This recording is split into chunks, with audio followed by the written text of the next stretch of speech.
Welcome to the Learning Pines YouTube. We hope this video helps.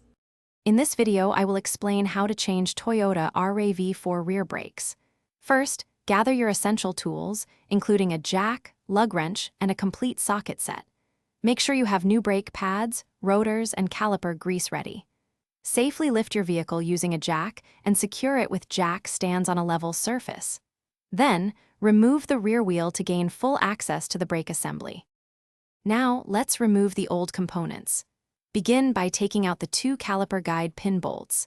Gently slide the brake caliper off the rotor and use a bungee cord or wire to hang it securely, preventing strain on the brake line.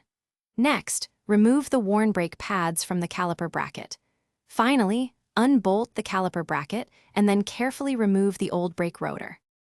With the old parts removed, it's time for the new ones. First, clean the hub surface thoroughly and install the new brake rotor. Apply a thin layer of caliper grease to the guide pins and install the new brake pads into the caliper bracket. Use a caliper piston compression tool to carefully push the piston back into the caliper. Reinstall the caliper bracket and then the brake caliper. For the final steps, ensure all bolts are tightened to their manufacturer-specified torque.